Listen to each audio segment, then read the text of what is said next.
इतवार को पेश आए अलमनाक हादसे से मुताल्लिक़ KMC ने अपनी रिपोर्ट जारी की है, जिसमें खुद को बरीउ ज़िम्मा करार देते हुए दूसरों पर जिम्मेदारी डाल दी है। कराची में मैन होल में गिरने वाले इब्राहिम की हलाकत से मुताल्लिक़ KMC ने तहक़ीक़ाती रिपोर्ट सेक्रेटरी महकमा बल्दियात को भिजवा दी है। रिपोर्ट में वाक़े का जिम्मेदार निजी स्टोर इंतज़ामिया और BRT अथॉरिटीज़ को करार दे दिया गया। रिपोर्ट के मुताबिक हादसे की वजह BRT तामीरात थी। BRT अथॉरिटी की खुदाई ने नाले की निकासी के निज़ाम को शदीद नुकसान पहुंचाया। रिपोर्ट के मुताबिक आरजी 2 फुट के कवर लगाकर गटरों को बंद करने की कोशिश की गई। रेड लाइन मंसूबे की जानिब से एक जगह मैन होल खुला रहने से सानिहा पेश आया। रिपोर्ट के मुताबिक BRT ने काम शुरू करने से पहले KMC को आगाह नहीं किया।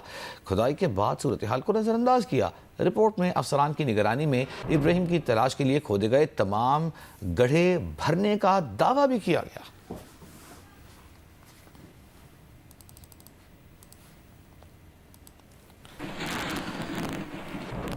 अभी जिस तरह की KMC की रिपोर्ट हमने आपके सामने रखी, उन्होंने कहा कि जो गड्ढे खोदे गए थे वो बंद कर दिए गए हैं, लेकिन इब्राहिम की हलाकत के बाद सड़क पर खोदे गए गड्ढे बंद करने का तहकीकाती कमेटी का दावा गलत निकला। निजी स्टोर के बाहर खोदा जाने वाला मकाम 3 दिन बाद भी वैसा का वैसा ही है।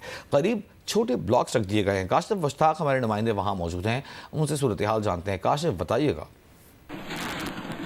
जी बिल्कुल, इस वक्त हम आपको नीपा चौरंगी से रिपोर्ट कर रहे हैं। जब ये वाकया रिपोर्ट हुआ उसके बाद यहाँ खुदाई की गई। तहकीकाती कमेटी की जानिब से जो रिपोर्ट जारी की गई उसमें ये बताया गया है कि भर दिया गया है, लेकिन सिचुएशन ऐसी नहीं है। मेरे कैमरामैन नासिर अली सबसे पहले अगर आपको यहाँ के मनाजिर दिखाएं, ये वो गड़ा है जिसके अंदर बच्चा गिरा और उसके बाद इस लाइन में बहता हुआ आगे चला गया।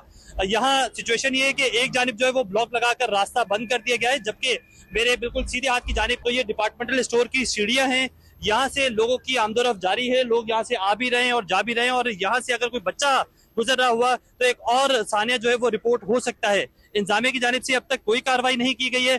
यहाँ से चंद कदम दूर अगर आपको दिखाएं तो एक मशीनरी नजर आ रही होगी आपको, और दावा ये किया गया कि ये मशीनरी जो है वो इसी मुरम्मती काम को जो है वो कंप्लीट कर रही है, लेकिन सिचुएशन ये भी नहीं है। मुझे ये बताइएगा, ये मशीनरी जो आई हुई है किसकी मशीनरी है और क्या इस गड्ढे को फिल करने के लिए मशीनरी आई है? ये वाटर सीवरेज बोर्ड की तरफ से है मशीनरी, लेकिन ये पानी की जो लाइन है उसमें लीकेजेस हैं कुछ ना, उसमें कुछ पॉइंट्स उसमें लीकेजेस हैं, उसको ढूंढने के लिए कि भाई ये लीकेजेस बंद हो जाए। मैं ये जानना चाह रहा हूँ कि जो ये मशीनरी काम कर रही है, क्या उसका इस लाइन से या जो ये वाकया रिपोर्ट हुआ इससे कोई ताल्लुक है?